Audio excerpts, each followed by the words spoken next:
کبھی کبھی زندگی ہمیں ایسے لوگوں سے ملا دیتی ہے جو بظاہر عام ہوتے ہیں مگر ان کے پاس چھپی ہوتی ہے ایک انوکھی کہانی۔ آج سنیے بوڑھے احمد اور ایک پراسرار عورت کی داستان جس کا انجام آپ کو حیران کر دے گا۔ منظر ایک، گاؤں کا کاریگر۔ بوڑھا احمد جو برتن بنانے اور بیچنے کا کام کرتا تھا اپنے چھوٹے ٹھیلے پر کی تلیاں کڑیاں اور پتلاہے سجا کر گاؤں گاؤں جاتا۔ یہی اس کی روزی تھی، یہی اس کی محنت۔ ایک دن وہ ایک سنسان راستے سے گزر رہا تھا کہ اچانک اس کی نظر ایک بوڑھی عورت پر پڑی۔ وہ سبز کپڑوں میں ملبوس تھی اور سرخ چادر اس کے کندھوں پر تھی۔ وہ آگ سلگانے کی کوشش کر رہی تھی۔ احمد قریب گیا تو آگ بھڑک اٹھی اور عورت نے ایک ٹوکری سے 3 بھورے انڈے نکالے۔ منظر 2، پتیلی کی تلاش۔ بوڑھی نے احمد کو دیکھ کر کہا، بڑے میاں میری پتیلی کہیں کھو گئی ہے جس میں انڈے ابالا کرتی تھی، کیا تم مدد کر سکتے ہو؟ احمد نے مسکرا کر کہا، اماں غم نہ کرو، میرے پاس کئی پتلاہے ہیں، تمہیں ایک دے دیتا ہوں۔ اس نے اپنے ٹھیلے سے ایک چھوٹی پتیلی نکالی اور کہا، اس پر میں مزدوری نہیں لوں گا، بس جتنا خرچ آیا ہے۔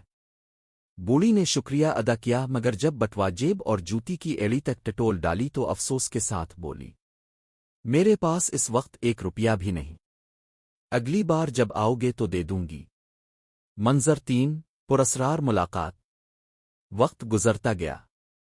احمد کئی بار اس ویرانے سے گزرا، آوازیں لگائیں مگر وہ عورت دوبارہ نظر نہ آئی۔ احمد سمجھا شاید وہ روپیہ واپس نہیں دینا چاہتی۔ سالوں بعد جب احمد بیمار اور کمزور ہو گیا تھا ایک دن پھر اسی راستے سے گزرا۔ اچانک ایک مانوس آواز سنائی دی، بڑے میاں ذرا ٹھہرنا۔ احمد نے پلٹ کر دیکھا، وہی سبز کپڑوں والی عورت سامنے کھڑی تھی۔ اس نے احمد کے ہاتھ پر 1 روپیہ رکھا اور مسکرا کر چلی گئی۔ منظر 4، چمکتا ہوا روپیہ۔ احمد نے جب اس سکے کو دیکھا تو حیران رہ گیا۔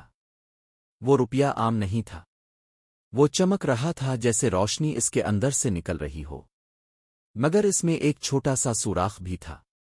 احمد نے اپنی ساری عمر میں ایسا روپیہ کبھی نہ دیکھا تھا۔ وہ سوچتا رہا، یہ عورت کون تھی؟ یہ روپیہ کہاں سے آیا؟ اور یہ سوراخ کس راز کی نشانی ہے؟ دوستو، کبھی کبھی زندگی ہمیں ایسے راز دے جاتی ہے جو ہماری عقل سے باہر ہوتے ہیں۔ بوڑھے احمد کے ہاتھ کا وہ روپیہ شاید ایک عام سکے کی طرح تھا مگر اس کی چمک اور اس کا سوراخ ایک ایسی کہانی سناتے ہیں جسے آج تک کوئی سمجھ نہ پایا۔